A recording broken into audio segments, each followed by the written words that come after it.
మంచిది. Praise the Lord. దేవునికి మహిమ కలుగును గాక. మంచి సమయంలో మనం వచ్చినాం. Praise the Lord. హల్లెలూయా. కాలము తండ్రి స్వాధీనంలో ఉన్నాం కనుక దూరాన సమీపాన ఎందరైతే దేవుని మాటలు పెట్టి ఉన్నారో వారందరినీ కూడా దేవుడు దీవించినట్లు ఆశీర్వదించినట్లు ప్రార్థనాపూర్వకమైనటువంటి ఆత్మ నడిపింపులో ముందుకు కొనసాగాల్సిందిగా ప్రార్థనాపూర్వకంగా ముందుకు కొనసాగుదాం. ఇంతవరకు దేవుడి చక్కటి పాటలు పాడడానికి కృపనిచ్చేది బట్టి ప్రభువుకు స్తోత్రం. ఈ వాక్య పట్టణంలో కూడా దేవుడు అనేక విధమైనటువంటి ఆశీర్వాదాల చేత మేలు చేత మనం నింపాలని, మన కుటుంబాలను దర్శించాలని, ముఖ్యంగా పాపములకు శాపములకు లోనైన ప్రతి విధమైనటువంటి బంధకాలలో చిక్కబడి అవమానాల మధ్య, హేళనల మధ్య, నిందల మధ్య తమ ప్రాణాలని కోల్పోతున్నటువంటి అనేక మంది ప్రజలను దేవుడు కాపాడినట్లు, అనేక మంది ప్రజలను దేవుడు దర్శించినట్లు, అనేక మంది ప్రజలను దేవుడు తన స్వాధీనంలోకి తీసుకుని వచ్చినట్లుగా ప్రార్థన చేస్తాం. దేవుడు అనేక విధములుగా కార్యములు జరిగించాలి. అయితే ముఖ్యంగా ప్రాముఖ్యంగా యవనస్తులు అనేక మంది పాడైపోతున్నారు. యవనస్తులు తమ యవన జీవితానికి వచ్చి మొదలుకొని తమ జీవితాలన్నీ కూడా పాడు చేసుకుంటూ ఉన్నారు. కనుక ఈరోజు యవన కాలంలో ఉన్నటువంటి వారి గురించి మనం కొన్ని విషయాలు మాట్లాడుకోబోతున్నాం. దేవునికి స్తోత్రం. హల్లెలూయా. ప్రియా దేవుని బిడ్డలారా, మానవుడి యొక్క జీవితం చాలా విలువైంది. దేవుడి వాక్యం సెలవిస్తుంది, మానవుడికి దేవుడు ఇచ్చిన జీవితం ఒక వరం లాంటిది అని రాయబడింది. మానవుడు తన జీవితంలో అనేక విధాలుగా జీవించడానికి ఇష్టపడతాడు. తన సొంతంగా బ్రతకడానికి, తన సొంత నిర్ణయాల మీద వెళ్ళిపోవడానికి ఇష్టపడుతూ ఉంటాడు. కానీ దేవుని వాక్యం సెలవిస్తుంది, ప్రియ దేవుని బిడ్డలారా, మానవుడి జీవితం చాలా విలువైంది. ఆ విలువైన జీవితానికి దేవుని మీద ఆధారం చేసుకుని ముందుకు వెళ్ళగలిగితే, దేవుని మీద ఆధారపడుతూ, దేవుని మీద ఆనుకుంటూ, దేవుని దగ్గర ప్రతిదీ కూడా అడిగి పొందుకుంటూ ముందుకు వెళ్ళగలిగితే తన జీవిత విధానం అంతా కూడా దేవుడు ఎంతగానో ఆశీర్వాదకరంగా మారుస్తాడు. చూడండి, మానవుడి జీవితంలో ప్రాణ, ఆత్మ, శరీరము అనేటువంటి మూడు భాగాలు మనకు కనపడతాయి. ప్రాణము, ఆత్మ, శరీరం. ప్రాణము అనగా రక్తం. రక్తం పోతా ఉంటే, ఒక వ్యక్తికి ఏదైనా దెబ్బతిన రక్తం పోతా ఉంటే ఏమంటారంటే నువ్వు ప్రాణం పోద్దిరా అంటారు. మానవుడి జీవితంలో ఈ మూడిని కూడా కలిపి మానవుని తయారు చేసాడు దేవుడు. అయితే మనకు కొన్ని దశలు ఉన్నాయి. మానవుడు పుట్టింది మొదలుకొని చనిపోయేంత వరకు ఒక 5 దశలు ఉన్నాయి. ఒకటి బాల్య దశ. పుట్టింది మొదలుకొని 12 సంవత్సరాల వరకు బాల్య దశలో ఉంటాడు. తర్వాత కౌమార దశ, దీన్ని టీనేజ్ అంటారు. 13 సంవత్సరాల నుంచి 19 సంవత్సరాల వరకు మానవుడి జీవితంలో ఉంటుంది. తర్వాత యవన దశ. ఈ యవన దశ 20వ సంవత్సరం నుంచి 40వ సంవత్సరం వరకు వారి జీవితాల్లో ఉంటాయి. తర్వాత మధ్యతర దశ, మిడిల్ ఏజ్, 41వ సంవత్సరం నుంచి 59వ సంవత్సరం వరకు మిడిల్ ఏజ్ లో ఉంటారు మానవుడు. ఆ తర్వాత వృద్ధాప్యము. ఈ వృద్ధాప్యము ఓల్డ్ ఏజ్ అంటారు. దీన్ని దాదాపు 60వ సంవత్సరం నుంచి 70+ అన్నమాట. దాని తర్వాత అధిక బలం ఉన్నట్లయితే దేవుని వాక్యం సెలవిస్తుంది, ఇదిగో మానవుడి ఆయుష్ 70 సంవత్సరాలు, అధిక బలం ఉన్నట్లయితే 80 సంవత్సరాలు. అలాగే ప్రియ దేవుని బిడ్డలారా, మానవుడి జీవితంలో ఈ దశలన్నీ కూడా ఉన్నాయి. అంటే ఈ వాక్యం ఎవరికో తెలుసా? అందరికీ సంబంధించింది. ఈ మాటలు దేవుని వాక్యము మనమందరం కూడా తెలుసుకోవాలి. దేవుడు సెలవిస్తున్న మాట ఏంటంటే, కీర్తన గ్రంథంలో అంటాడు, 127వ కీర్తన 4వ వచనంలో, యవన కాలమందు పుట్టిన కుమారులు బలవంతుని చేతిలో బాణం వంటి వారు అంటాడు. యవన కాలంలో పుట్టిన కుమారులు, యవన కాలంలో పుట్టిన వారు. అదేంటి, పుడితే చిన్నపిల్లలకు పుట్టాలి కానీ యవన కాలంలో పుట్టడం ఏంటి అని ఒక ఆలోచన మనకి రావచ్చు. అంటే యవన కాలము వచ్చినప్పుడు పాపములకు లోబడకుండా, పాపంలోనికి వెళ్ళిపోకుండా, పాపపు స్థితిని కలిగి ఉండకుండా యవన కాలంలో దేవుని చేత రక్షణలోనికి వచ్చి ఆత్మీయంగా పుట్టగలిగితే వాడు బలవంతుని చేతిలో, అనగా దేవుని చేతిలో ఒక మంచి ఆయుధంగా వాడబడతాడు అన్న విషయాన్ని అక్కడ తెలియజేస్తూ ఉంటాడు. ప్రియమైన వాళ్ళారా, చూడండి, నీ జీవిత పయనంలో యవన కాలం అనేది చాలా ప్రాముఖ్యమైనది. బాల్య దశ ఊరకనే గడిచిపోద్ది, కౌమార దశ ఊరకనే గడిచిపోద్ది, కానీ యవన దశ చాలా ప్రాముఖ్యమైనది. ఈ యవన కాలంలో మన ఆలోచనలన్నీ కూడా, యవనస్తుల ఆలోచనలన్నీ కూడా ఏదో సాధించాలి అనేటువంటి ఆలోచనలు కలిగి ఉంటారు. ఏదో నేను చదవాలనో, లేకపోతే ఉద్యోగం చేయాలనో, లేకపోతే మంచి స్థితికి రావాలనో యవన కాలంలో తమ జీవితం అంతా కూడా చాలా ప్రయాసతో కూడి ముందుకు వెళ్తూ ఉంటారు. కొన్ని ప్లాన్లు, వాళ్ళకి సొంతంగా కొన్ని ప్లాన్లు తీసుకొని ముందుకు వెళ్తూ ఉంటారు. అయితే ఈ యవన కాలమును దేవుడు కోరుకుంటున్నాడు. యవన కాలంలో దేవుని కొరకు వారికి పని చేయగలిగితే, దేవుని కొరకు వారికి బ్రతకగలిగితే, ఈ యవన కాలంలో వారు దేవునితో సహవాసం చేయడానికి ఇష్టపడగలిగితే దేవుడు వారిని ఎంతగానో దీవించాలని ఆశిస్తూ ఉన్నాడు. ఎందుకంటే ఈ యవన కాలంలోనే మానవులు చెడిపోయే అవకాశాలు ఎక్కువ ఉన్నాయి, మానవులు తప్పిపోయే అవకాశాలు ఎక్కువ ఉన్నాయి. ఈ యవన కాలంలోనే అనేక బలహీనతలకు లోబడే అవకాశాలు ఎక్కువ ఉన్నాయి. కనుక దేవుడు అంటాడు, యవన కాలంలో అనేక మంది బలవంతుని చేతిలో బాణాల వల్ల మార్చబడాలి, సాతాను చేతిలో బలహీనులు కాకూడదు అనేది దేవునికి ఉద్దేశం. ప్రియ దేవుని బిడ్డలారా, అందుకనే ఇక్కడ మనం గమనించినట్లయితే యవనస్తుల గురించి కొన్ని మాటలు మనకు తెలియజేస్తూ ఉన్నాడు. చూడండి ప్రియ దేవుని బిడ్డలారా, ప్రసంగి గ్రంథము 11వ అధ్యాయము 10-11 వచనాలు మనం గమనిస్తే, చూడండి, ప్రసంగి గ్రంథము 11వ అధ్యాయము 9-10 వచనాలు మనం జ్ఞాపకం చేసుకున్నాం. చూడండి ఒకసారి రాయబడిన మాట చూడండి. యవనస్తుడా, నీ యవన కాలమందు సంతోషపడము, నీ యవన కాలమందు నీ హృదయము సంతృష్టిగా ఉండనిమ్ము, నీ కోరిక చెప్పులను, నీ యొక్క దృష్టి యొక్క ఇష్టము చెప్పులను ప్రవర్తించుము. అయితే వీటన్నిటిని బట్టి దేవుడు నిన్ను తీర్పులోకి తెచ్చునని జ్ఞాపకం ఉంచుకొనుము. ఆ మాట చెప్తూ కింద మాట్లాడతాడు, లేత వయసును నది ప్రాయమును గతించిపోవచ్చున్నవి. ఇందాక చెప్పాను కదా, చిన్న వయసు, బాల్యం వయస్సు గతించిపోద్ది, తర్వాత టీనేజ్ గతించిపోద్ది. యవన కాలంలోకి వస్తున్న వారితో చెప్తున్నాడు, గతించిపోవును గనుక నీ హృదయములో నుండి వ్యాకులము తొలగించుము, నీ దేహమును చెరుపు దాని నుండి తొలగిపోము అంటాడు. హల్లెలూయా. తొలగించుకోవాలి అంటున్నాడు. దేన్ని? నీ దేహమును చెరగొట్టేటువంటి క్రియల నుండి, పాపపు క్రియల నుండి, పాపపు అలవాట్ల నుండి, లోక సంబంధమైన అనేక విధములు శరీరాన్ని పాడు చేసేవి అనేకమైన ఉన్నాయి ఈ లోకంలో. అనేకమైన ఎంజాయ్మెంట్ అంటూ అనేక విధమైనటువంటి వాటిని అన్నింటిని కూడా లోపల పంపిస్తూ ఉంటాం. ఈ లోపల పంపించడం ద్వారా కొద్ది నిమిషాలు, కొద్ది గంటలో ఎంజాయ్ చేయగలుగుతారు, కానీ తమ జీవితంలో దేవుడు తమకిచ్చినటువంటి ఆ యొక్క లోపల ఉన్నటువంటి ప్రతి భాగమును కూడా పాడు చేస్తూ ఉన్నారు. పాడు చేస్తూ తమ జీవితాన్ని పతనం చేసుకుంటూ ఉన్నారు.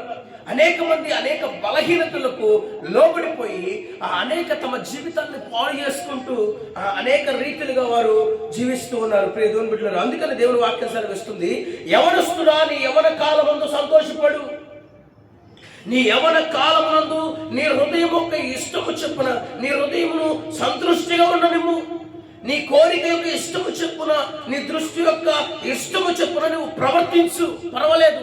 అయితే వీటన్నిటిని బట్టి ఒక రోజు తీర్పులోకి వస్తావు, జ్ఞాపకం చేసుకో. అంటే ఇక్కడ దేవుడు అంటున్నాడు, నా ఇష్టం నేను బ్రతుకుతా అనేటువంటి ప్రజలతో మాట్లాడుతున్నాడు. ఏమంటున్నాడంటే, ఇక్కడ చాలా మంది యవనస్తులు తమ యవన కాలం వచ్చేంత వరకు తల్లిదండ్రులకు లోబడి ఉంటారు. దేవుడు అంటే భయం ఉంటుంది, తల్లిదండ్రులు అంటే భయం ఉంటుంది, గురువులు అంటే భయం ఉంటుంది, టీచర్స్ అంటే భయం ఉంటుంది, పెద్దలను చూస్తే భయపడతారు, అంత బాగానే ఉంటుంది. కానీ యవన కాలం వచ్చిన తర్వాత వారికి తెలియకుండా వారిలో ఒక గర్వం ప్రవహిస్తుంది. ఆ గర్వం ఏం చేస్తుందంటే, నేను ఎవరికి లోపడిన అవసరం లేదు, నేను ఎవరికి లొంగాల్సిన పని లేదు, ఎవరి మాట నేను తీసుకోవాల్సిన అవసరం లేదు. నా ఇష్టానుసారంగా నేను బ్రతుకుతాను, నా ఇష్టానుసారంగా నేను జీవిస్తాను, నా ఇష్టమే చెల్లాలి తప్ప ఎవరు కూడా ఏమి చెప్పినా నేను వినను అనేటువంటి పరిస్థితికి వెళ్ళిపోతా ఉంటారు. అయితే దేవుడు వాక్యం సెలవిస్తుంది, నీ కోరిక చెప్పు నువ్వు బ్రతుకు, నీ దృష్టి యొక్క ఇష్టం చెప్పుడు బ్రతుకు. అయితే వీటన్నిటిని బట్టి ఒకరోజు తీర్పులోకి వస్తావు, జాగ్రత్త. వీటన్నిటిని బట్టి ఒకరోజు దేవుడు నిన్ను లెక్కలుగా పోతున్నాడు, జాగ్రత్త అని చెప్తా ఉన్నాడు. ప్రియ దేవుని బిడ్డలారా, అంటే దేవుని యొక్క భయము చేత వారి యొక్క దృష్టిని మార్చుకుంటాడని, వారి యొక్క ప్రవర్తనను మార్చుకుంటాడని, వారి యొక్క స్థితిగతులను మార్చుకుంటాడని, వారిని లోకంలోకి లాగుతున్న ప్రతి కోరిక నుండి తాను తప్పించబడడానికి ఇష్టపడతాడని దేవుడి మాటలు రాయిస్తూ ఉన్నాడు. ప్రియమైన వాళ్ళరా చూడండి, అందుకని అంటున్నాడు. ఇంకొక మాట మనం గమనించినట్లయితే మొదటి తిమోతికి రాసిన పత్రిక 4వ అధ్యాయము 11-12 వచనాలు జ్ఞాపకం చేసుకుందాం. మొదటి తిమోతికి రాసిన పత్రిక 4వ అధ్యాయము చూద్దాం. చూడండి, మొదటి తిమోతికి రాసిన పత్రిక 4వ అధ్యాయము 11-12 వచనాలు. ఈ సంగతులను ఆజ్ఞాపించి బోధించుము, యవనమును బట్టి ఎవడు నిన్ను తృణీకరింపనీయకము గాని నీ మాటల్లో, నీ ప్రవర్తనలో, నీ ప్రేమలో, నీ విశ్వాసములో, నీ పవిత్రతలో విశ్వాసులకు మాదిరిగా ఉండు అంటాడు. దేవునికి స్తోత్రం. ఇక్కడ మనం ఒక గమనించాల్సిన మాట ఏంటి తెలుసా? యవనస్తులు అనేక మంది రోడ్ల మీద కనపడుతూ ఉంటారు. వారి మాటలు ఎలా ఉంటాయంటే వినడానికే భయంకరంగా ఉంటాయి. వారి మాటలు మాట్లాడుతూ ఉంటే ఇవి అసలు మాటలేనా అనిపిస్తాయి. కానీ ఇక్కడ దేవుని వాక్యం సెలవిస్తుంది, వీటన్నిటిని నీవు ఆజ్ఞాపించి బోధించు. ఖచ్చితంగా తెలియజే వాళ్ళకి. మనకెందుకులే అనే వాళ్ళు ఉంటారు చాలా మంది, కానీ ఖచ్చితంగా వాళ్ళకి చెప్పు, ఎందుకంటే వాళ్ళు తెలియకనే మాట్లాడుతున్నారు వాళ్ళంట. అయితే ఎవడొకరు బట్టి ఎవడు నిన్ను తృణీకరింపనీయకుము అంటే మన యవన కాలాన్ని బట్టి, మన యవన జీవితాన్ని బట్టి ఎవడు కూడా మనల్ని తృణీకరించకుండా బ్రతకాలంట. ఎలా ఉండాలి? ఫలానా వ్యక్తి చాలా బాగున్నాడు రా, చాలా చక్కగా ఉన్నాడు, మంచి చదువు చదువుకున్నాడు, మంచి ఉద్యోగం సంపాదించుకున్నాడు, అంతా బాగానే ఉంది, కానీ వీడికి ఒక పనికిమాలిన అలవాటు ఉందిరా అనకూడదు. వీడికి ఫలానా జబ్బు ఉందిరా అనకూడదు. వీడికి ఫలానా వ్యసనం ఉందిరా అనకూడదు. అంటే నీ యొక్క జీవిత కాలంలో నువ్వు ఎలా ఉండాలో తెలుసా? చాలా యథార్థంగా ఉండాలి. నీ శరీరాన్ని నువ్వు కాపాడుకుంటూ ఉండాలి, నీ ఎవరాన్ని నువ్వు కాపాడుకుంటూ ఉండాలి, నీ మాటల్లో చాలా పద్ధతి కలిగిన మాటలు మాట్లాడుతూ ఉండాలి. నీ ప్రవర్తన చాలా మంది చూస్తూ ఉంటారు, నన్ను ఎవరు చూడట్లేదని నువ్వు అనుకోవచ్చు, కానీ చాలా మంది నువ్వెంత పెద్ద బిజినెస్ మ్యాన్ అయినా, ఎంత పెద్ద జ్ఞానివైనా, ఎంత పెద్ద చదువువైనా, ఎంత పెద్ద ఆలోచన కర్తవైనా, ఎలాంటి వ్యక్తివైనా నీ ప్రవర్తన సరిగా లేకపోతే అనేక మంది అనేక మాటలు మాట్లాడుతూ ఉంటారు. కనుక ప్రియమైన వాళ్ళరా, దేవుడు వాక్యం సెలవిస్తుంది, నీ యవన కాలంను బట్టి ఎవడు నిన్ను తృణీకరించకుండా కాపాడుకో. నీ యవనాన్ని ఎవడు కూడా నీ మాటల్లో, నీ ప్రవర్తనలో, నీ ప్రేమలో, తర్వాత నీ విశ్వాసంలో, నీ పవిత్రతలో, లోక సంబంధంగా అయితే విశ్వాసము పవిత్రత వాళ్ళకి తెలియదు కనుక కొన్ని మాటలు మీకు చెప్పాలనుకున్నాను. దైవికంగా దేవుని నమ్మిన బిడ్డలైతే తమ యొక్క విశ్వాసమును, అదే రీతిగా తమ యొక్క పవిత్రతను కూడా కాపాడుకోవాలి. అపవిత్రమైన జీవితంలోకి వెళ్ళిపోకూడదు. తమ పవిత్రమైన జీవితాన్ని, పరిశుద్ధమైన జీవితాన్ని, నిష్కలంకమైన జీవితాన్ని, ఏదైతే దేవుని దగ్గర ఒప్పందం చేసుకొని విడిచిపెట్టిన పాపములకు మరలా వెళ్ళిపోకుండా తమ యవన కాలాన్ని కాపాడుకుంటూ, తమ యవన కాలాన్ని, తమ యవన కాల జీవితాన్ని కాపాడుకుంటూ, తమను తాము భద్రపరుచుకుంటూ, ఎక్కడైనా నా చూపుల్లో దోషం ఉందేమో, నా మాటల్లో దోషం ఉందేమో, నా వినికిడిలో దోషం ఉందేమో, నా యొక్క ప్రవర్తనలో దోషం ఉందేమో, నా ఆలోచనలో దోషం ఉందేమో అని ప్రతిదీ కూడా ఎప్పటికప్పుడు పరీక్షించుకుంటూ, పరిశోధించుకుంటూ తమ యవన కాలాన్ని కాపాడుకుంటూ ఉండాలి. దేవునికి స్తోత్రం. హల్లెలూయా, హల్లెలూయా. దేవుని వాక్యం సెలవిస్తుంది. అయితే కొంతమంది దేవుని తెలియనటువంటి ప్రజలతో మాట్లాడుతున్నాడు. ఏమంటే తెలుసా? ఇదిగో నీ యొక్క మాటల్లో నువ్వు జాగ్రత్తగా ఉండాలి. ఏదో చాలా బూతులు మాట్లాడితే పెద్ద గొప్పలు అనుకుంటారు. చాలా విధాలుగా మాట్లాడేస్తే, ఏది పడితే మాట్లాడేస్తే, అమ్మో నా మాటలకు భయపడతారులే, నో నో నో నో అనుకుంటారు. అయితే దేవుడు చెప్తున్నాడు, నీ ప్రతి మాటను బట్టి కూడా దేవుడు నేను తీర్పులోకి తెస్తాడు. మత్తయి సువార్తలో అంటాడు, నీ మాటలను బట్టి నీవు పవిత్రుడు మరియు నీ నోటి మాటలను బట్టి నీవు అపవిత్రుడు మరియు తీర్పునందుదు అంటాడు. మన మాటల్లో కూడా దోషం ఉండకూడదు. చాలా మంది ఎలా ఉంటారంటే పైకి బాగానే మాట్లాడతారు, వారు దాటిపోగానే వారి గురించి ఇంకోలా మాట్లాడతారు. ఈ మాటల్లో కూడా దోషం ఉంది. విస్తారమైన మాటల్లో దోషం ఉండక మానదు అని దేవుని వాక్యం సెలవిస్తుంది. నీ మాట అవునంటే అవును, కాదంటే కాదు అని ఉండాలి. అమ్మా నువ్వు ఆ తప్పు చేసావా, నువ్వు అలా అన్నమాట కదా అంటే అవునంటే అవును, కాదంటే కాదు, అంతే ఎనఫ్.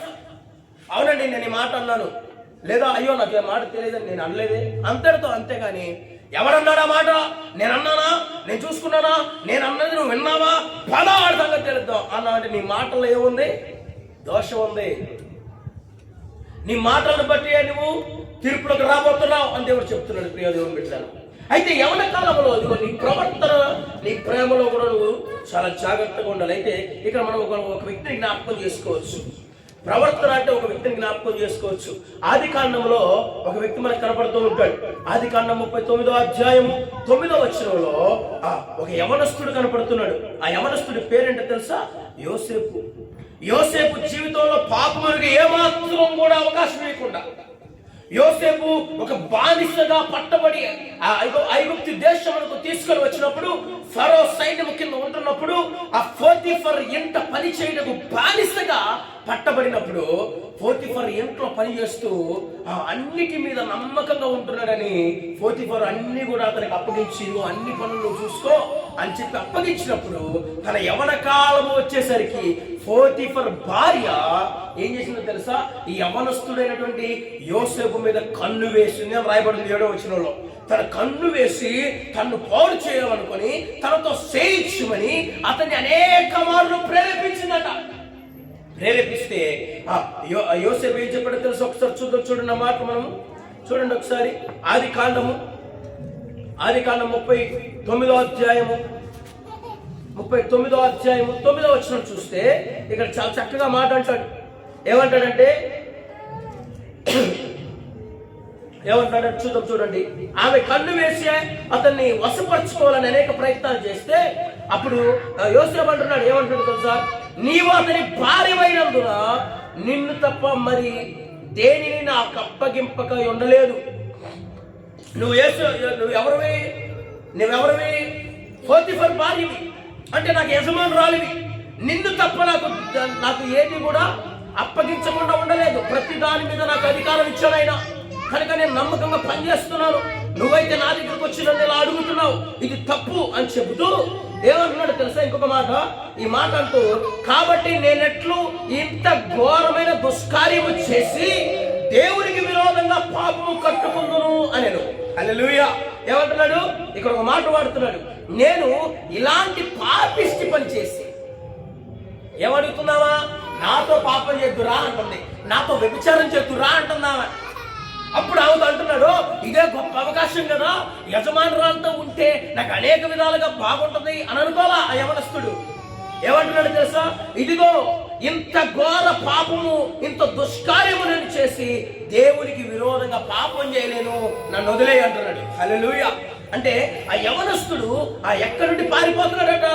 పాపము నుండి పారిపోతున్నాడు. యవనస్తుడు ఇదే అవకాశం అనుకోవట్లా, ఇదే మంచిది అనుకోవట్లా. ఆ యవన కాలంలో దేవునికి భయపడిన వాడు గనక, దేవుడి విషయం తెలిసిన వాడు గనక, దేవుడు అంటే ఒక భయం తనలో ఉంది గనక తను అంటున్నాడు, ఇదిగో ఇలాంటి పాపమును చేయను, ఇలాంటి పాపమునకు ప్రేరేపిస్తే నేనేమాత్రం కూడా లొంగను. ఎందుకంటే నేను ఈ పాపము చేస్తే దేవునికి విరోధిగా మారిపోతాను.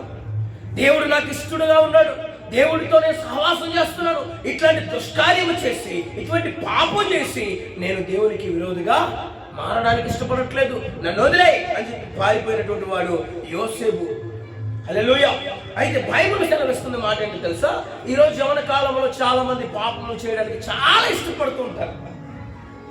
చాలా మంది తమ పాపము జీవితాన్ని ఎంకరేజ్ చేసే వాళ్ళు ఉన్నారు. చాలా మంది తమ పాపములో బ్రతకడానికి ఇష్టపడే వాళ్ళు ఉన్నారు. చదువుకుంటున్న వారు కూడా అనేక మంది పాపం చేయడానికి, వాళ్ళతో వీళ్ళతో ఉండడానికి ఇష్టపడుతూ ఉన్నారు. అయితే వారితో దేవుడు చెప్తున్నాడు, యోసేపు జీవితాన్ని మనం పరిగణలోకి తీసుకుంటే, యోసేపు ఏ రీతిగా అయితే పాపం నుంచి పారిపోతున్నాడో అలా కూడా నువ్వు పాపం నుంచి పారిపోవాలి అని లేఖనాలు సెలవిస్తున్నాయి. చూడండి, 2వ తిమోతికి రాసిన పత్రికలో ఒక మాట రాస్తున్నాడు. చూడండి ఆ మాటలో దయచేసి గమనించాలి. చూద్దాం. 2వ తిమోతికి రాసిన పత్రిక 2:22 చూస్తే ఇక్కడ అంటాడు, నీవు యవనేచ్ఛల నుండి పారిపోము, పవిత్ర హృదయులై ప్రభువునకు ప్రార్థన చేయి వారితో కూడా నీతిని, విశ్వాసమును, ప్రేమను, సమాధానమును వెంటాడుము. దేని నుండి పారిపోమంటున్నాడు? దేన్ని వెంబడించమంటున్నాడు దేవుడు? పాపము నుండి పారిపో, పాపపు క్రియల నుండి పారిపో. చాలా మంది యవనస్తులు అరే రారా అక్కడ చిన్న గొడవ ఉంది అని ఫోన్ చేస్తే ఎమ్మటే వెళ్ళిపోయే వాళ్ళు ఉన్నారు, పరిగెత్తే వాళ్ళు ఉన్నారు, అబ్బా నాతో హీరో లేడురా అని వెళ్ళే వాళ్ళు ఉన్నారు. అయితే దేవుడు వాక్యం సెలవిస్తుంది, నువ్వు పాపములకు దూరంగా ఉండు, నిన్ను ప్రేరేపించగా ఒప్పుకోవద్దు. అది ఏదైనా సరే నిన్ను ప్రేరేపిస్తే ఆ పాపములకు దూరంగా ఉండు. ఎందుకంటే నీలో మెదలాల్సిన ఒక ఆలోచన ఏంటి తెలుసా? నేను చేసే ప్రతి పాపములు దేవుడు చూస్తున్నాడు, నన్ను ఒక రోజు లెక్క అడుగుతాడు, నేను ఖచ్చితంగా లెక్క చెప్పాలి అన్న భయం నీలో ఉండాలి ప్రియ దేవుని బిడ్డ. అందుకే ఇక్కడ అంటున్నాడు ప్రియమైన వాళ్ళరా, 2 తిమోతికి రాసిన పత్రికలో ఏమన్నాడు? పాపము నుండి పారిపోము, పవిత్ర హృదయము కలిగిన వారమై ప్రభువునకు ప్రార్థన చేయు వారితో నీతిని, విశ్వాసమును, ప్రేమను వెంటాడు. హల్లెలూయా. ప్రేమ అంటే లోక సంబంధమైన ఆ మగపిల్లల మధ్య ఆడపిల్లల మధ్య జరిగే ప్రేమ కాదు, సినిమాల్లో చూపించే ప్రేమ కాదు. ఈ ప్రేమ ఆ మానవుడికి దేవునికి సంబంధించిన ప్రేమ. ఈ ప్రేమ అగాపే ప్రేమ, పరలోకం నుండి దిగి వచ్చిన ప్రేమ. ఈ ప్రేమను కలిగి మనం ఉండాలి అని చెప్తున్నాడు. నిన్నెవరైనా ప్రేరేపిస్తే వెంటనే నువ్వు చెప్పాలి, ఏమో తెలుసా? నేను వచ్చాను కొడతాను రాని కాదు, నేను అతని కొరకు ప్రార్థన చేస్తాను, నేను క్షమిస్తున్నాను ఆ వ్యక్తిని. అతడు ఏమన్నా అనుకోని, నన్ను ఏమన్నా నేను పర్లేదులే, నేను అతని కొరకు ప్రార్థన చేస్తాను, దేవుడికి అప్పగిస్తాను నేను అన్న ఒక ప్రేమను అతను కనపరచాలి. ఒకవేళ నీ శత్రువే నీ ఎదురు నిలబడితే అతనికి కావలసిన అక్రమం తీర్చగలగాలి. ఇది దేవుడి ప్రేమ.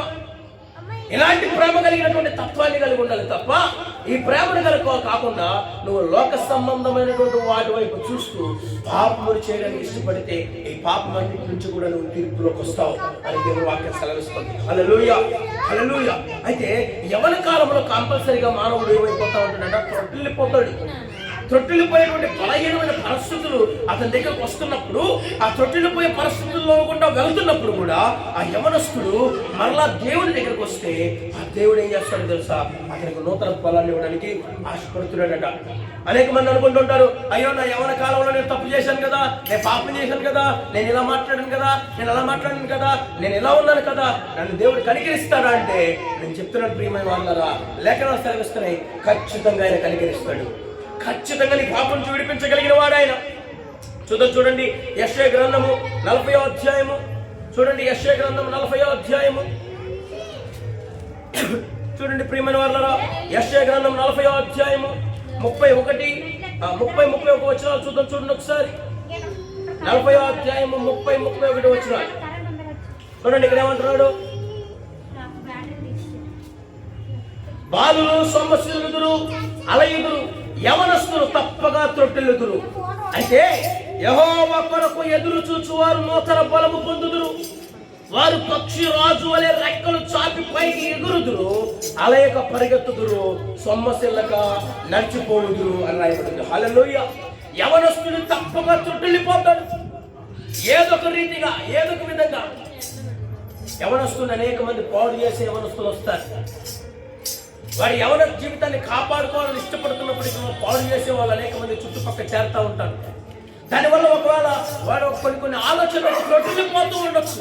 అయితే దేవుని వాక్యం సెలవిస్తుంది, ఒకవేళ వాడి తప్పు తెలుసుకొని వెంటనే దేవుని దగ్గరికి పశ్చాత్తాపడగలిగితే, వెంటనే వాడు దేవుని వైపు తిరిగి మొరపెట్టగలిగితే, దేవుడి వైపు తిరిగి తన పాపాన్ని ఒప్పుకోవడానికి ఇష్టపడగలిగితే ఖచ్చితంగా దేవుని వాక్యం సెలవిస్తుంది.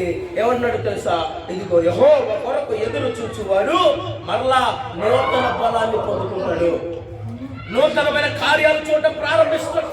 ఏ యొక్క దేవుడితో ఉన్న కనెక్షన్ తెగిపోద్ది అని భయం అతనిలో కలుగుతుందో వెంటనే దేవుడి కొరకు ఎదురు చూడటం ప్రారంభిస్తాడు, వెంటనే దేవుడితో సహవాసం చేయడానికి ఇష్టపడతాడు, వెంటనే దేవుడికి ప్రార్థన చేసి కనిపెట్టడం ప్రారంభిస్తాడు.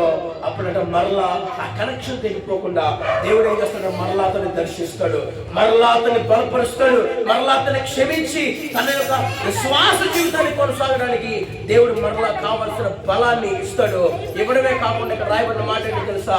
చూడండి ప్రియమైన వాళ్ళ అంటున్నాడు, ఏమంటున్నాడంటే చూడండి, ఆ పక్షిరాజు వలె రెక్కలు చాచి పైకి ఎగురున్నట్లుగా. పక్షిరాజు అంటే గ్రద్ద, ఈగల్. ఈ పక్షిరాజు ఎక్కడ దాకా వెళ్తుంది? దాదాపు చాలా అడుగుల దూరం, చాలా అడుగుల దూరం, చాలా ఎత్తులో పయనం చేయగలదు పక్షిరాజు. అలాగా దేవుడు ఆత్మీయ స్థితిలో ఒక మరలని రావాలని ఇష్టపడి వాడి దేవుని దగ్గరకు వచ్చి ఒప్పుకుంటేనంట పాపాలు, దేవుడట పక్షిరాజు వలె రెక్కలు చాచి పైకి ఎగురున్నట్లుగా చేస్తాడట. అలయక పరిగెత్తేటువంటి పరిస్థితి అంటే తను మరలా పాపం వైపు అలసిపోయి, అయ్యో నేను నీతిలో, నేను రక్షణలో, లేదా నా ఆత్మీయ జీవితంలో నేను అలసిపోయాను రా, ఈ లోకంలోకి వెళ్ళిపోవడమే మేలు, నాకు ఈ లోకంలోనే బాగుంది, దేవుళ్ళో ఎందుకురా అన్నటువంటి పరిస్థితి రాకుండా అతడు అలయక పరిగెత్తేటువంటి స్థితిని, అంటే అంత బలాన్ని దేవుడు ఇస్తాడు. దేవునికి స్తోత్రం, హల్లెలూయా. ఏలైనటువంటి ప్రవక్త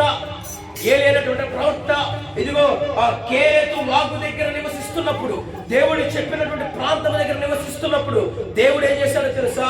ఇంచుమించు ఆ 3.5 సంవత్సరాల కరువు కలిగినటువంటి ఆ ప్రాంతంలో దేవుడు ఆ కాకులతో అతన్ని పోషించాడు. దేవునికి స్తోత్రం, హల్లెలూయా. అతడు అలసిపోకుండా అతనికి గాఢ నిద్ర కలుగు చేసి చక్కగా మరలా అతను ప్రయాణం చేసే కృపను దేవుడు అతనికి ఇచ్చాడు. అలాగే ప్రియ దేవుని బిడ్డలారా, ఎవరైతే తమ జీవితాలు ఆలస్యపోతున్నారో, పాపము చేత పీడించబడుతున్నారో, వారు ఈ రాత్రి ఈ వాక్యము ద్వారా వింటూ ఇదిగో తమ పాపాలు ఒప్పుకొని దేవుని కొరకు ఎదురు చూడగలిగితే ఖచ్చితంగా నా దేవుడు మరలా ఏం చేస్తాడు? నీకు కావలసిన ఫలాన్ని దేవుడు అనుగ్రహిస్తాడు సెలవిస్తున్నాడు. దేవునికి స్తోత్రం, హల్లెలూయా, హల్లెలూయా. అయితే సామెతల గ్రంథం చూడండి ఒకసారి.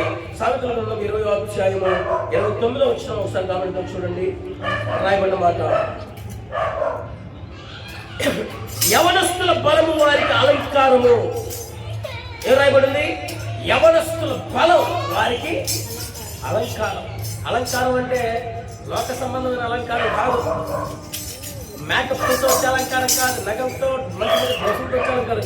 యవనస్తులు యొక్క ఆ బలం, యవన కాలంలో తన బలాన్ని కాపాడుకుంటూ, యవన కాలంలో పాపానికి లోబడి తన బలాన్ని పోగొట్టుకోకుండా, పాపములకు లోబడకుండా తన పవిత్రతను కాపాడుకోవడం బలం. అది ఒక అలంకారంగా మార్చబడిపోతుంది. దేవుడి స్తోత్రం, హల్లెలూయా. కనుక ప్రియ దేవుని బిడ్డలారా, అయితే మనకు దేవుడు మాట్లాడుతున్న మాట చూడండి ఒకసారి. 1 యోహాను రాసిన పత్రిక 2వ అధ్యాయం 14-15 వచనాలు చూడండి. 2 యోహాను రాసినటువంటి పత్రిక 2వ అధ్యాయము 14-15 వచనాలు గమనిస్తే ఇక్కడ చూడండి. చిన్నపిల్లలారా, మీ తండ్రిని ఎరిగి ఉన్నారు కనుక మీకు రాయిచున్నాను. తండ్రులారా, మీరు ఆది నుండి ఉన్నవారిని ఎరిగి ఉన్నారు కనుక మీకు రాయిచున్నాను. యవనస్తులారా, మీరు బలవంతులు, దేవుని వాక్యము మీ యందు నిలుచుచున్నది, మీరు దుష్టుని జయించి ఉన్నారు గనుక మీకు రాయిచున్నాను. ఈ లోకమునైనను లోకములో ఉన్న వాటినైనను ప్రేమింపకుడి. ఎవడైనను లోకమును ప్రేమించిన యెడల తండ్రి ప్రేమ వానిలో నుండదు. దేవునికి స్తోత్రం, హల్లెలూయా. లోకమునైనను లోకములో ఉన్న వాటినైనను, ఈ లోకంలో ఇప్పుడు ఉన్నది ఏంటిది? ఫ్యాషన్. లోకంలో 3 పనిచేస్తున్నాయి. ఏంటి అంటే దేవుని వాక్యం సెలవిస్తుంది, నేత్రాశ, శరీరాశ, జీవపు డంబం. ఏమని? నేత్రాశ, శరీరాశ, జీవపు డంబం. ఈరోజు మానవుడి జీవితానికి కావాల్సిన 3 విషయాలు. ఒకటి, కట్టుకోవడానికి బట్టలు, వాడుకోవడానికి ఫోను, తినడానికి తిండి. అంతే, ఈ 3. ఇది ఆల్రెడీ దేవుడు రాయించాడు. ఏమని? నేత్రాశ, సినిమాలు కానీ, టీవీలు కానీ, ఫోన్లు కానీ చూడడం. శరీరాశ, తిండి తినడం, ఏది కావాలంటే తినడం. జీవపు డబ్బు, నేను చూసావా ఎంత గొప్ప దుస్తులు వేశానో, ఎంత ఖరీదైన దుస్తులో అని తను తాను గర్వించుకుంటూ బ్రతకడం. ఇవి ఆల్రెడీ బైబిల్లో రాయబడ్డాయి. అయ్యే ఈ రోజున జరుగుతూ ఉన్నాయి. ప్రియ దేవుని బిడ్డలారా, నేత్రాశ, శరీరాశ, జీవపు డబ్బం అంటే ఫోన్లకు లోబడిపోతున్నారు, తిండికి లోబడిపోతున్నారు, తర్వాత మంచి మంచి వస్త్రాలకి. ఏ ప్రపంచంలో ఈరోజు జరుగుతుంది? నువ్వు ఎక్కడికన్నా వెళ్ళు, నీ యొక్క బట్టలను బట్టి నీకు విలువిస్తారు. నువ్వు ఎక్కడికన్నా వెళ్ళు, నీకున్నటువంటి పరిస్థితిని బట్టి నీకు విలువించేవాడు తప్ప నిన్నుగా ప్రేమించి నీకు విలువించేవాడు ఎవడు లేడు ఇక్కడ. హల్లెలూయా. అయితే దేవుని వాక్యం సెలవిస్తుంది. ఇదిగో దేవుని వాక్యం అంటుంది, ఇక్కడ మాట చెప్తున్నాడు. ఏమంటున్నాడు తెలుసా? నీ యొక్క దేవుని వాక్యమునందు నిలుచున్నావు. మీరు దుష్టుని జయించాలి, ఈ లోకమును జయించాలి, లోకములో ఉన్న వాటిని కూడా మీరు జయించాలి. అలా జయించకుండా లోకమును ప్రేమిస్తూ, లోకంలో ఉన్న వాటిని ప్రేమిస్తూ, లోక సంబంధమైన వాటి వరకు ఎదురు చూస్తూ ఉన్నాం అనుకో, దేవుని ప్రేమ నీలో ఉండదు. ఇంకో విషయం చెప్పనా? పంది ఎప్పుడు కిందనే చూస్తుందంట, కిందనే చూస్తుందంట. చచ్చేటప్పుడే దాన్ని తిరగేసి కాల్చేటప్పుడు తెలుస్తుందంట దానికి ఆకాశం ఉందని. ఆకాశాన్ని అప్పుడు చూస్తుంట ఎంత అందంగా ఉంది ఆకాశం అని. అప్పుడు దాకా దానికి ఏమి ఆకాశం తెలియదు. ఎంతసేపు కింద ఉన్న వాటిని ఎదుగుతూ ఉంటుంది. కింద ఏం దొరుకుతాయి పందికి? అయ్యా ఎత్తుకుంటా ఉంటుంది. అలాగే మానవుడు కూడా దైవికమైన వాటిని గురించి వెతకకుండా లోక సంబంధమైన వాటిని వెతుక్కుని ఆనందపడిపోతున్నాడు. ఈ లోక సంబంధమైనవే అబ్బా నా జీవిత కాలం అంతా నాకు ఉండిపోతాయి అనుకుంటున్నాడు. ఈ లోక సంబంధమైనవే ఎల్లకాలం బతికెత్తని భూమి మీద, ఇక సంవత్సరాలు 1000 సంవత్సరాలు నేను భూమి మీద స్థిరపడిపోతాను కనుక లోకమంతా సంపాదించేసుకున్నామని దాని కొరకు నానా పాటలు పడిపోతుంటాడు మానవుడు. అయితే లోకములో ఉన్న లోకమునైనను ప్రేమిస్తే దేవుని ప్రేమ నీలో ఉండదు. దేవుని ప్రేమ నీలో ఉండదు. నువ్వెంత భక్తి చేయాలని చూసినా కానీ నువ్వు లోకమును ప్రేమించకూడదు, దేవుని ప్రేమ నీలో ఉండదు అని లేఖనం సెలవిస్తుంది. కనుక ప్రియమైన వాళ్ళరా, లోకములో ఉన్న వాటిని విడిచిపెట్టి, లోకానుసారమైన క్రియలు, లోకానుసారమైన మాటలు, లోకానుసారమైన కుయుక్తులు, లోకానుసారమైన అనాలోచనలు, లోకానుసారమైనటువంటి జీవితం, లోకానుసారమైనటువంటి ఆ యొక్క భక్తి, లేకపోతే లోకానుసారమైనటువంటి వాటన్నిటిని కూడా విడిచిపెట్టి దేవుని వైపు నేను చూడగలిగితే అప్పుడు నీవు నిజమైన దేవుని ప్రేమను కనుగొంటావు. దేవునికి స్తోత్రం, హల్లెలూయా. నిజమైన దేవుని ప్రేమను కలిగిన వ్యక్తిగా నువ్వు మార్చబడతావు. అప్పటి వరకు దేవుని ప్రేమ ఏంటో తెలియదు. దేవుడు ఏం చెప్తున్నాడు? నేను లోకమును ఎంతో ప్రేమించాను. దేవుని ప్రేమ కలిగినోడు ఇతర మానవులను కూడా ప్రేమిస్తాడు. మానవుల కొరకు త్యాగం చేస్తాడు, మానవుల కొరకు ప్రయాసపడతాడు, మానవుల కొరకు ప్రార్థన చేస్తాడు, మానవుల కొరకు ఇదిగో అయ్యో వీరు నశించిపోవడం దేవుని చిత్తం కాదే అని ఒక ఆలోచన కలిగి దేవుని దగ్గర మొరపెడతాడు. ఎవరో దేవుని ప్రేమ కలిగినోడు. దేవుని ప్రేమ లేనోడు, లోక ప్రేమ కలిగినోడు డబ్బులుంటే ప్రేమిస్తాడు, డబ్బులు లేకపోతే దూరంగా పెడతాడు. మంచి వసతులు ఉంటే ప్రేమిస్తాడు, 10 సార్లు వస్తాడు ఇంటికి. ఆ వసతులు ఏమి లేకపోతే ఆ ఇంటికి వెళ్తే ఏముండదురా మనకెందుకు అనుకుంటాడు. అందుకనే బ్రదర్ బాబన్న అని ఒక సేవకుడు ఒకనొక టైంలో రాశాడు పాట. ఏం పాట అంటే ఒక మంచి పాట రాశాడు. ఆ పాట ఏంటంటే, ఎవరు ఈ లోకములో చివరికి యేసే పరలోకములో, ఎవరికి ధనము నీకుంటే అందరూ వస్తారు, దరిద్రుడవైతే దరికెవ్వరు రారు. ధనము నీకుంటే అందరూ వస్తారు, దరిద్రుడవైతే దరికెవ్వరు రారు. కష్టాలలో వారు కదలిపోతారు, కరుణగల యేసు నీతో ఉంటాడు. కరుణగల యేసు నీతో ఉంటాడు. ఎవరికి ఈ లోకములో చివరికి యేసే పరలోకములో, ఎవరికి ఈ లోకములో. నిజమే కదా ప్రియ దేవుని బిడ్డలారా? ఈ లోకంలో మనకున్న వాటిని బట్టి ప్రేమించే వాళ్ళు లేరా? నిజమే కదా? మనకున్న దాన్ని బట్టి ప్రేమిస్తారు, మనకుంటే ప్రేమిస్తారు, లేకపోతే తెలియపు కూడా అసలు మన సైడ్ చూడడానికి కూడా ఇష్టపడరు. ఎదురుపడ్డా మొహం చాటేసుకొని వెళ్ళిపోతారు, ఎదురుపడ్డా పలకరించడానికి ఇష్టపడరు. ఎందుకంటే నీ పరిస్థితి బాగలేదు, ఎక్కడ వాళ్ళ డబ్బులు అడుగుతావు అన్న భయం, ఎక్కడ వాళ్ళ అప్పు అడుగుతావు అన్న భయం. నీ దగ్గర ఉన్నప్పుడే అప్ప నువ్వు సూపరు, తోపు, నువ్వు తురుము అనుకుంటూ వచ్చి మొత్తం తినేసి ఉంటారు. ఏమీ లేకపోతే దగ్గరికి కూడా రాదు. అయితే నేను అంటున్నాను ప్రియ దేవుని బిడ్డలారా, మన కుటుంబంలో మనతో ఉన్నవారు కూడా మనతో ఉండలేదు. నువ్వు ఎలాగ ఒంటరిగా భూమి మీదకి దిగి వచ్చావో, ఎలాగ నువ్వు ఒంటరిగా పుట్టావో, అలాగే ఒంటరిగా నువ్వు వెళ్ళిపోవాలి. ఎవరు కూడా కాటి నాకు వస్తారు కానీ కాటి నుంచి నీతో రావడానికి ఎవరు ఇష్టపడతారు. కనుక ఈ వార్తను మీరు తెలుసుకుని ప్రియ దేవుని బిడ్డలారా, మీకున్న యవన జీవితాన్ని బట్టి, మీకున్న జీవిత కాలాన్ని బట్టి, దేవుడిస్తున్న ఈ వరమనే ఆశీర్వాదాన్ని బట్టి నువ్వు దేవుడి వైపు చూడగలిగితే నీ పాపాన్ని ఈ రోజే, ప్రభా నాలో ఉన్న పాపం ఇది, నాలో ఉన్న లోపం ఇది, నాలో ఉన్న దోషం ఇది, ఎదుగు నన్ను తొలగించు, నాకు ఈ పాపం నుంచి నాకు విడుదల దయచే అని నువ్వు ప్రార్థన చేయగలిగితే దేవుడు నీ పాపములు క్షమించడమే కాదు, మరలా దేవునితో అనుసంధానమైన జీవితం, దేవుని ప్రేమ యొక్క ప్రత్యక్షత, దేవుని ప్రేమలో ఉన్నటువంటి మహిమ, దేవుని ప్రేమలో ఉన్నటువంటి ప్రసన్నతను అనుభవించే కృపను దేవుడు ఇస్తాడు. అదే రీతిగా ఇదిగో దేవుని ప్రేమలో నువ్వు కొనసాగుతూ నీవు కూడా దేవుని ప్రేమను అనేక మందికి పంచే కృపను దేవుడు నీకు ఇస్తాడు. అంటే కృపను దేవుడు నా దేవుడు నీకు అనుగ్రహించును గాక. ఆమేన్, ఆమేన్, ఆమేన్. ప్రార్థన చేసుకుందాం. దేవుడు మనతో మాట్లాడాడు. మన యవన జీవితాన్ని బట్టి ఎక్కడ పాడైపోకుండా, ఎక్కడ త్రుటిల్లిపోకుండా, ఎక్కడ సాతానుకి చేతుల్లోకి బందీలవ్వకుండా, ఆ బంధకం నుంచి విడుదల పొంది ఇదిగో దేవుని చేత ఒక బలమైన సాధనములుగా, దేవుని చేతిలో ఒక బలమైనటువంటి వారిగా వాడబడడానికి దేవుడు మనల్ని పిలుస్తున్నాడు. ఇదిగో ఆయన త్వరగా రాబోతున్నాడు.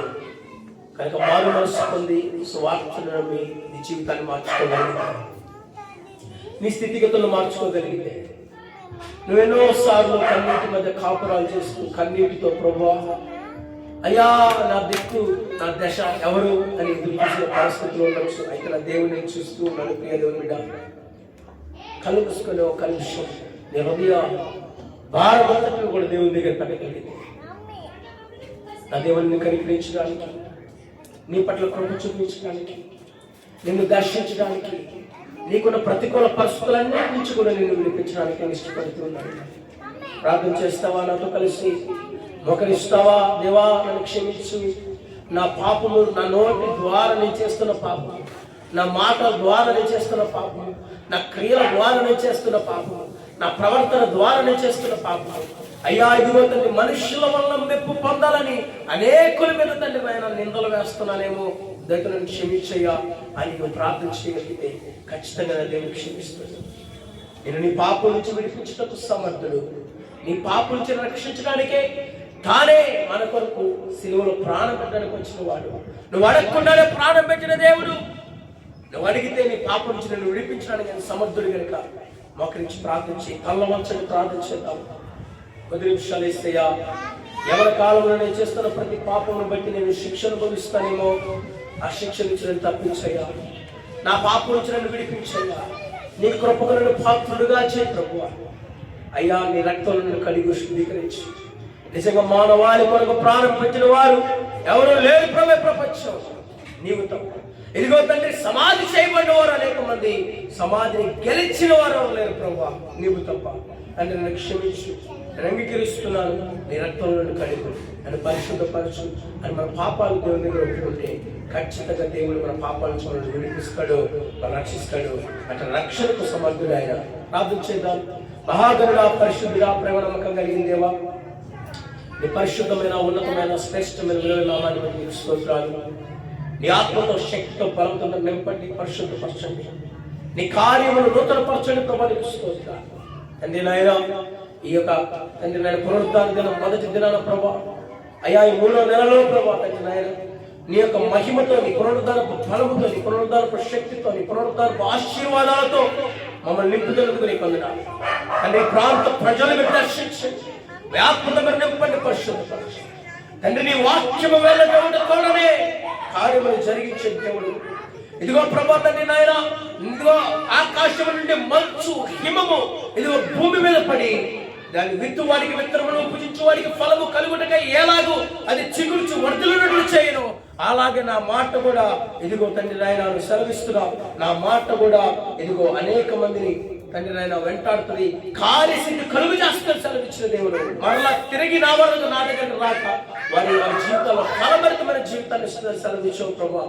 తండ్రి ఆ రీతిగా వారి జీవితంలో నీ వాక్యం ఫలించడానికి సహాయం చేయండి. నీ ఆత్మకార్యాలు జరిగించి మహిమ ఘనత ప్రభావం పొందుకోండి ప్రభా. మీ చిత్తం మా పట్ల మీరు నెరవేర్చండి. ఇదిగో ప్రభా తండ్రి, ఎంతమంది ఈ ప్రాంతంలో యవనస్తులు అయా తండ్రి నాయన సిగరెట్లకు, గంజాయికి, త్రాగులకు, వ్యసనాలకు బానిసలైపోయి, వ్యభిచారాలకు బానిసలైపోయి తిరుగుతున్నారు. అటు వారందరూ రక్షించబడుటకు సహాయం చేయ ప్రభా. అయా తల్లిదండ్రులకు లోబడకుండా ఇదిగో పాపము చేత ఇవ్వబడుతున్నారు, పాపము చేత తండ్రి నాయన కొట్టుబడిపోతున్నారు, పాపములకు తండ్రి లోబడుతున్నారు. వారందరూ యేసు నామములో రక్షించబడుదురుగా కనిపిస్తున్నారు. తండ్రి తల్లిదండ్రులకు లోబడే కృప దయచేయండి, పెద్దలను గౌరవించే కృప దయచేయండి. అయా మాటల్లో, క్రియల్లో, ప్రవర్తనలో వారి జీవితం సరి చేసుకుంటూ సహాయం చేయండి. వారి యవన జీవితాన్ని తండ్రి నిష్కలంకంగా కాపాడుకునే కృప యవనస్తులకు, యవనస్తురాలకు ఇప్పుడే మీరు దయచేయుదురుగా కనిపిస్తున్నారు. మీరే కృప చూపించండి ప్రభా. అదే రీతిగా తండ్రి నాయన అయ్యా ఇదిగో తండ్రి, ఎంతమంది అయితే ఎగ్జామ్స్ రాస్తున్నారో అయ్యా 10th, ఇంటర్ సెకండ్ ఇయర్ ప్రభా తండ్రి ఎగ్జామ్స్ రాస్తున్న ప్రతి ఒక్క బిడ్డలు మీరు జ్ఞాపకం చేసుకోండి. అయ్యా సంవత్సరం అంతా చదివి అయ్యా మంచిగా తండ్రి జ్ఞానం పొందుకొని అయ్యా జ్ఞాపక శక్తిని మీరు అనుగ్రహించండి. చక్కగా ఎగ్జామ్స్ రాయడానికి సహాయం చేయండి. ప్రతి ఒక్కరు తండ్రి సక్సెస్ఫుల్ గా పాస్ అవడానికి కృప చూపించండి ప్రభా. నీకు స్తోత్రాలు.